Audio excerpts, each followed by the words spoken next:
आज आपके लिए हरिशंकर परसाई की एक और कहानी, आना और न आना राजकुमार का। बदनामी अपनी कई तरह की है। एक यही है कि भाषण देने के, उद्घाटन करने के और मुख्य अतिथि होने के भी मैं पैसे ले लेता हूं। मगर यह बदनामी इससे भी आगे बढ़ गई है। यह मुझे उस दिन मालूम हुआ। मैं शहर एक व्यक्तिगत काम से गया था। दूसरे दिन शाम को स्थानीय कॉलेज के 2-3 लड़के अपने अध्यापक के साथ आए। मैं खुद परेशान था। इस शहर में कोई कॉलेज वॉलेज या कोई संस्था है भी या नहीं है, तो कोई आता क्यों नहीं। 36 घंटे किसी छोटे शहर में लेखक के पड़े पड़े हो जाएं और कोई न आए तो जी न जाने कैसा कैसा करता है। खैर, वे आए तो तबीयत हरी हो गई। उन्होंने कहा, कल हम लोग कॉलेज में आपका सम्मान करना चाहते हैं। मैं झूठे संकोच नहीं पालता। मैंने कहा, कर डालो, शुभ काम है। कितने बजे आ जाऊं? वे बोले, 4 बजे का प्रोग्राम रखा है, हम आपको लेने आ जाएंगे। मैंने कहा, ठीक है, मैं तैयार रहूंगा। अब बात खत्म हो जानी चाहिए थी। अब आगे कॉलेज के बारे में या मौसम के बारे में या साहित्य के बारे में बातें की जानी चाहिए, पर वे गुमसुम बैठे थे। आखिर एक लड़के ने निहायत भोलेपन से कहा, कितना रुपया लेंगे? मैं काफी बेहया हूं, मगर इस बात ने मेरी भी चमड़ी उधेड़ दी। बदनामी इतनी आगे बढ़ गई है कि सम्मान करने वाला जानता है कि यह नीच सम्मान करवाने के भी रुपए लेगा। कैसा बेशर्म है। यह सही है कि किसी समारोह में जाना स्वीकार करते वक्त ही पत्रंग पुष्पंग कहने वाली रकम का एक अंदाज दोनों पार्टियों को रहता है।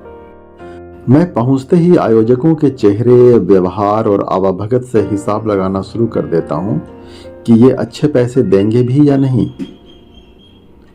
कभी ऐसा भी हुआ है कि ज्यादा आवाभगत करने वाले ने रुपए मुझे कम दिए। लेखक का संकालु मन है, शंका न हो तो लेखक कैसा। मगर वे भी लेखक हैं जिनके मन में न शंका उठती है न सवाल।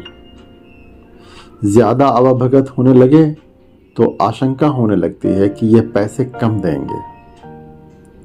मैं मन ही मन कहता हूं, भैया ज्यादा हो रहा है, नॉर्मल में आ जाओ तो मैं भी नॉर्मल हो जाऊं। तुम्हारी आवाभगत के हिसाब से मेरी घबराहट भी बढ़ जाती है। समारोह के बाद एक लिफाफा दिया जाता है। इस लिफाफे से मुझे सख्त चिढ़ है। हर लिफाफे से मुझे चिढ़ है। लिफाफा हमेशा अपने और दूसरे को धोखा देने के काम में आता है।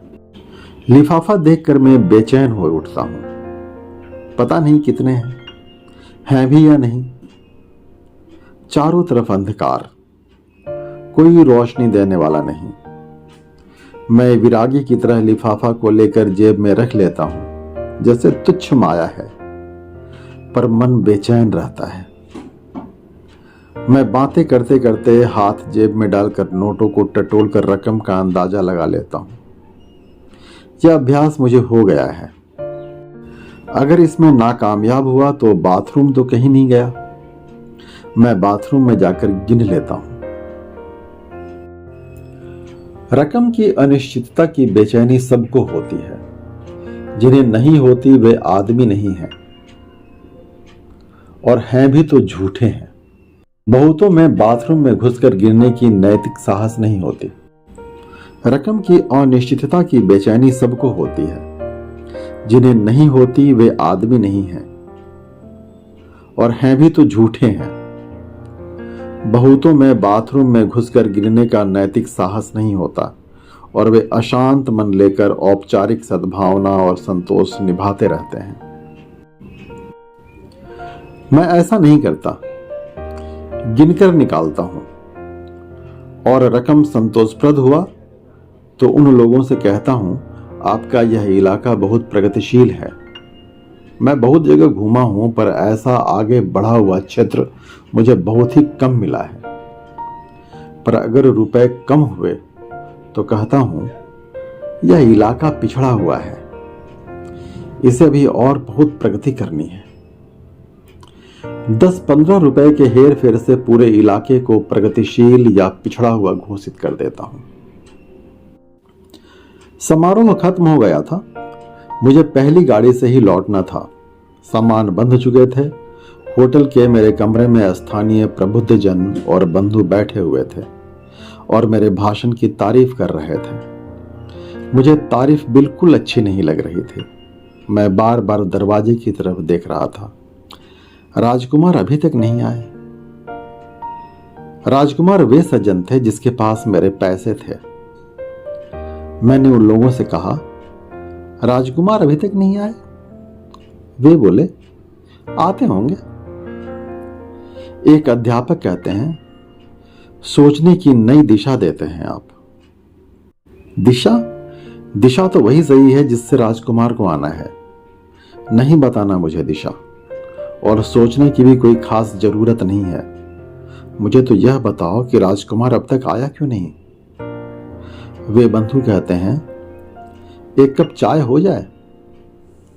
चाय आती है, मुझे अच्छी नहीं लगती। राजकुमार ने मेरा स्वाद छीन लिया है। 1-2 घूंट लेता हूं और फिर कहता हूं, राजकुमार नहीं आए। वे नहीं जानते कि मैं बार बार राजकुमार को क्यों पूछता हूं।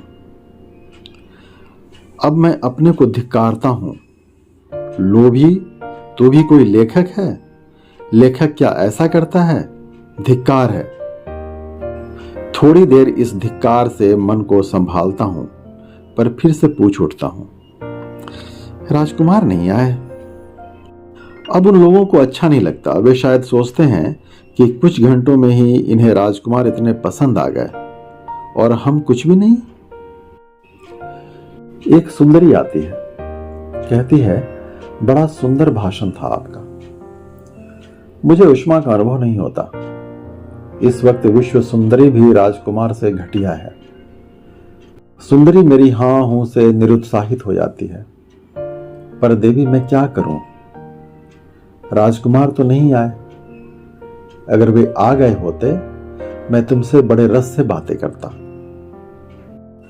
मैं मन को फिर से संभालने की कोशिश करता हूं। बेवकूफ, इतने परेशान क्यों हो?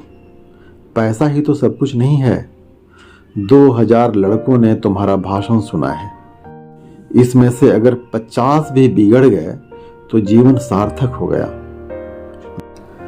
जब तुम बोल रहे थे तब तुम उन लड़कों से चाहे तो तुड़वा सकते थे, परंपरा से लेकर भाग्य विधाताओं के हाथ पांव तक। मेरा मन थोड़ा ऊंचा उठता है, मगर 1 मिनट में ही फिर गिरता है और मैं कहता हूं, राजकुमार अभी तक नहीं आए। उसमें एक बुजुर्ग अध्यापक मेरी बेचैनी को समझ गए। उन्होंने अलग से जाकर कान में कहा, राजकुमार शायद सीधे स्टेशन पैसे लेकर पहुंचेंगे, चिंता मत करिए। अगर 9 भी आए तो हम भिजवा देंगे। इन्होंने ऐसा क्यों कहा? जरूर पहले से ही मुझे चकमा देने की योजना बन चुकी है। मुझे याद आया लखनऊ का वह वाकया। 3 प्रोफेसर लोग मुझे आगरा की गाड़ी में बिठाने गए थे। मैं समझा वे रुपए लाए होंगे, पर वे कहने लगे कि हम समझे प्रिंसिपल साहब ने आपको दे दिए होंगे। आगरा की गाड़ी सामने खड़ी थी और मेरे पास किराए के पैसे भी नहीं थे। तब उन अध्यापकों ने चंदा करके मेरे लिए टिकट खरीदा। पैसे मेरे आज तक नहीं आए। मैं ज्यादा बेचैन हो गया। गाड़ी का वक्त हो गया। उन लोगों ने डब्बे में मेरा सामान रखवाया। बैठते बैठते मैंने फिर दोनों सड़कों पर नजर दौड़ाई और कहा, राजकुमार अभी तक नहीं आए। स्टेशन पर दूर दूर तक राजकुमार कहीं नहीं है। मेरी घबराहट बढ़ती है। मैं कहता हूं, राजकुमार तो नहीं आए। वे अब जवाब नहीं देते, परेशान हो गए हैं। हम प्लेटफॉर्म पर चहलकदमी करते हैं। वे लोग साहित्य और राजनीति की बातें करते हैं, मेरा मन नहीं लगता। मेरे मन में राजकुमार की छवि समाई हुई है। दूसरे प्लेटफॉर्म पर एक गाड़ी रवाना होने के लिए तैयार खड़ी है। तभी एक औरत सर पर पोटली रखते हुए भागते हुए आती है और उसका पीछा करता हुआ एक साधु आता है। औरत एक डब्बे में घुस जाती है। साधु उसे बाहर घसीटकर प्लेटफॉर्म पर डाल देता है। औरत चीखती है, मैं तेरे साथ नहीं रहूंगी। साधु उसे एक लात मारकर कहता है, रहेगी कैसे नहीं। हंगामा मच जाता है। पुलिस वाला आता है, साधु को डराता है तो साधु कहता है, यह मेरी घर वाली है, मैं इसे ले जाऊंगा। मेरे पास के डब्बे में बैठी एक स्त्री दूसरे से कहती है, बाई जब इंद्री पे बस नहीं तो साधु क्यों है। बढ़िया प्लॉट है कहानी का, पकड़ लूं इसे, डायलॉग दिमाग में जमा लूं, पर मेरा दिमाग प्लॉट को नहीं ले पाता। थोड़ी देर बाद फिर कह उठता हूं, राजकुमार नहीं आए। गाड़ी घंटा भर लेट है। अब मेरे मन में थोड़ी राहत मिलती है। राजकुमार को आने की उम्मीद मैं छोड़ता नहीं हूं। उन्हें आधा घंटे का समय और मिल गया है। मैं प्लेटफॉर्म पर दोनों तरफ देखता हूं, उन लोगों के साथ घूम रहा हूं। वे ज्ञान चर्चा करते हैं, हंसी मजाक करते हैं। मेरा किसी में मन नहीं लगता। इतने में राजकुमार आते दिखाई देते हैं। वे लोग एक साथ कहते हैं, लीजिए आ गए आपके राजकुमार। राजकुमार पसीने में लथपथ हैं। कहते हैं, साइकिल पंक्चर हो गई थी, इसे सुधरवाने के लिए देकर लाइन पर भागते भागते आया हूं।